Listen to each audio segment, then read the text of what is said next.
Hi, guys. Welcome back to Open Jar Podcast. Open heart, open mind, and open conversations to follow. We are finally back. Woo! Just stop and take a take a breath of that. We are finally back. I definitely had to take some time. As you all know, a lot has happened. 2023 was a year of really taking stock of where I am genuinely and leaning into that. I think oftentimes, especially in social media, you could be going through it and then you're going to continue posting as if everything is fine. And as you see, like I barely posted really at all last year. I did post here and there when needed, or not when needed, but like when I felt like it. I posted, but other than that, if I didn't feel it, I wasn't doing it. I really was not going to stretch myself to put out content just for the sake of putting out content. That's one of the main reasons why I stopped recording after a certain period, towards the end of the year, because it just got really real in my regular everyday life. It got really real, and I was not going to fake it. I wasn't going to act like everything was good. I did at one point reach out to some people that, the content is coming. I have a few people that I want to, do some interviews with and talk to about their life stories and how they can bring some really great information. Because I want, like, open conversations is really the biggest thing that I want to bring forward about mental health, about faith, all of that. And so I do have that content coming for you all. I cannot wait to get back to it. But baby, 2023 was something. So I'm just gonna give you all like some major points that happened last year and why we are finally back to finally recording, because it's finally time. If you are not aware or newer to the podcast, beginning of 2023, I did lose one of my sisters. That was my second sister to pass, third sibling to pass.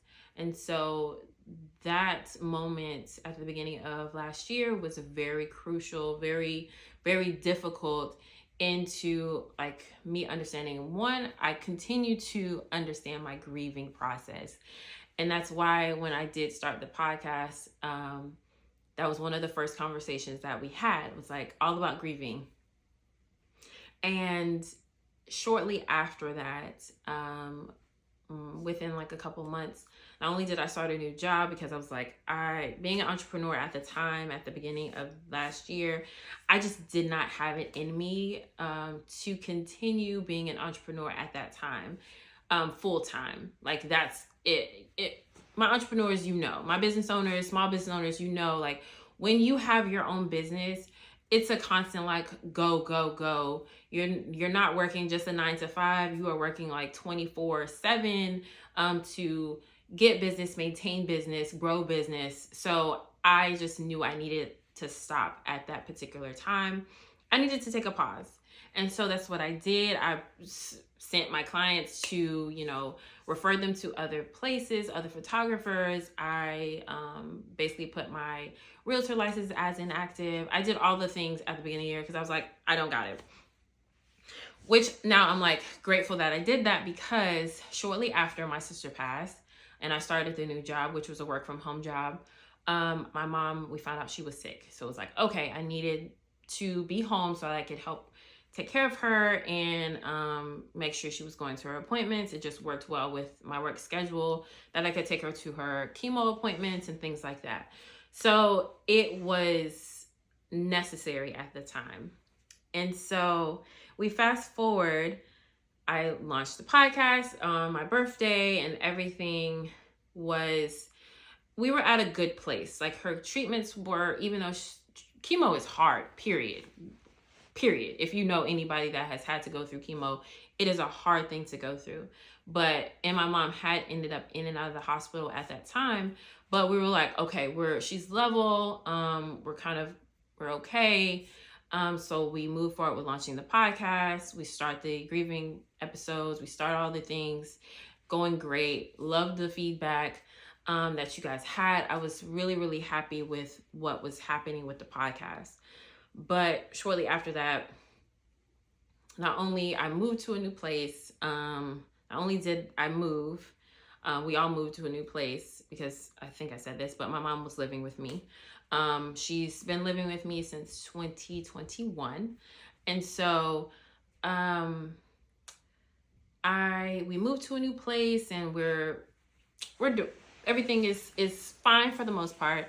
Property management company for the place that I live at, not so much. I've shared that with some people. Some of my friends know, and my family knows about what's going on with that. So that's one of the other aspects that I was dealing with in the midst of this. And obviously taking care of my daughter and all of that. So we're just, life is lifing, life is happening. We're moving forward. But guys, then it got really difficult because my mom ended up back in the hospital right at the beginning of December.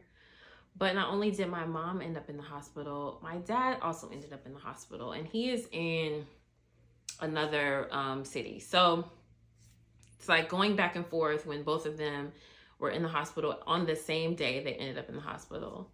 But my mom's progress did not get better. It got worse as she was in the hospital. And so dealing with that in the midst of dealing with another parent that's sick, in the midst of dealing with, all these other things, all these elements, at the same time can make life be like, so do I get a break? Do I get like a pause? Do I get a moment to like catch my breath? But this is when your faith comes into play. This is when your tribe comes into play. Who you have around you, who is speaking life into you in the midst of difficult situations. That's when it really becomes very essential to who you have in your corner. And I'm going to speak more on that in a second, but it really took, December was like, so January started the year off like, whoo, okay, all right, that's how that started. And then December came in here and was like, we're not done with you yet. So I was just like, okay, all right, you're gonna make it through this. You're gonna make it through this, but this is hard. This is hard. This is like peak of what you could ever imagine to happen. And so having my mom, which inevitably she did pass away, that was when I had to lean so much into my tribe than I had ever before. However, what's the biggest thing is that I knew how to lean into that. I knew who to contact. I knew what I needed because of learning my grieving process prior to this. I knew what I needed. I knew who I needed in my corner. And so literally a few days prior to my mom passing, I sent a text to 3 of my friends because one, I don't know who's going to be available when something happens. So I sent it to 3 people like, hey, I don't know what day this is going to happen, but it's soon because of how everything was looking, because of what the doctors were saying, because of just seeing my mom's overall condition and her wishes. I knew that we only had a matter of days. And so I sent a message to my 3 friends, 3 of my friends, one being my friend Shauna, my other being my friend Jasmine, and my friend Whitney. I sent them a message like, hey, I don't know when, but listen, if I reach out to you, I'm going to need you to get my daughter because I know I'm not going to have it. I know I'm not going to have it. And when I say I'm not going to have it, meaning those days after my mom passed, I stayed in bed majority of the day. I got out of my bed that Saturday to eat breakfast. I got back in the bed. And then I got up later that day, maybe to eat some dinner. And then I got back in the bed. Like I needed somebody that could be attentive to my child when I was barely attentive to myself. Hear me. So the day my mom passed on December 22nd, I texted my friend Whitney and I was like, can my cousin go ahead and bring my daughter to you? Absolutely. But like, set everything up. My cousin takes her over there because my daughter was with me at the hospital on that day, that morning. And I was like, she does not need to be here for this. And so my cousin dropped her off.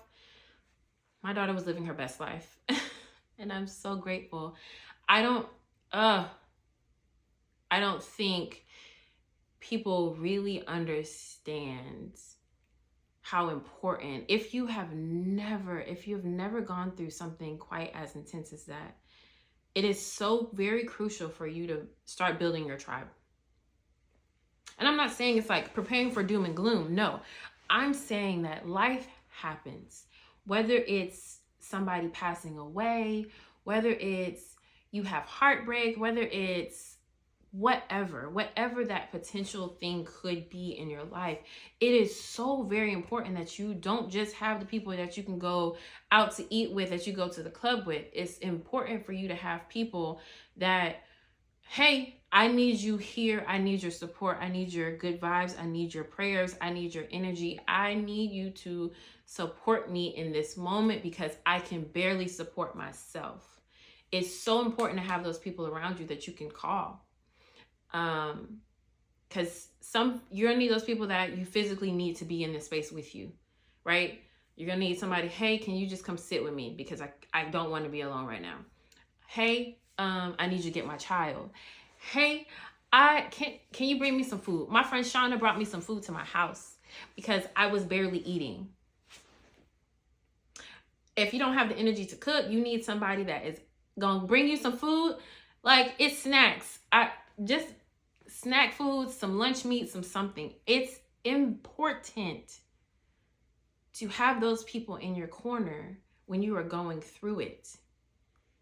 And I am so grateful. My friend Jasmine, she checked Maria, Jasmine.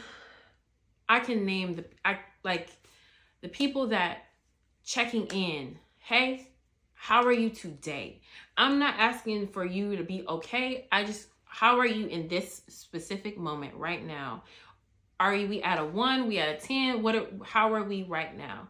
I'm still praying for you. I'm checking on you. I want to make sure that you are not lost in it, that you have not lost yourself in it. There are some instances in your life where you are going to be going through it. And who you have around you is going to make all the difference. And also your faith, because baby, let me tell you,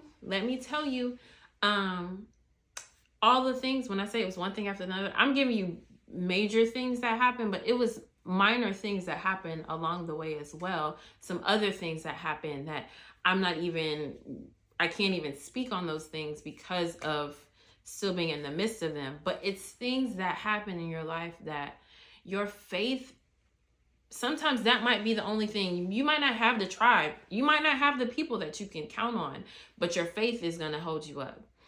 Because sometimes, if not for your faith and your people around you, your mental health will take a toll. Your mental health can be at liberty. Your mental health can be destroyed if those other components are not in alignment with what needs to be in alignment. So there are so many things, and I know some people might take offense to this, but I am not the person that's saying that you have to be in somebody's church in order for you to have faith and have a belief system. I'm saying, what's your relationship with God? What is that? Because that's going to be the thing that holds you together. It's not going to be whether you can, because it's not going to be the fact that you go sit in the church that's going to hold you together. It's not going to be you, being around people all the time. Sometimes it's going to be you being by yourself and with God that's going to hold you together. that's what it's gonna take. It's about that relationship, not the relationship with the church house, because some people have a again, this might touch some people the wrong way, and I'm okay if that is how you feel. But at the end of the day, it's about your relationship. Some people have a somewhat negative relationship or negative view, and I'm saying negative because of how it comes off. You are more in tune with being in the physical church, but not being in relationship with God. If you get my drift. And in the darkest of times that I have been through in my life, when I have been grieving, when I have been going through it, it's not the relationship that I have with going to church that keeps me. It's my relationship and my faith in God. That's what keeps you. Because some people get up. We're not even going, that's a whole other conversation. And I hope I have the right people.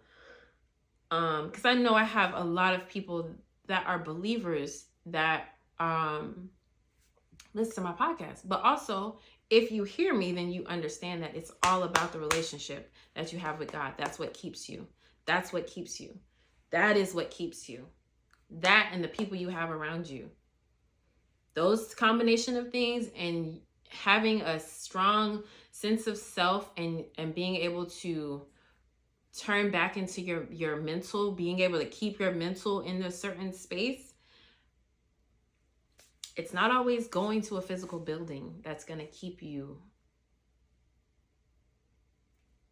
So, whew.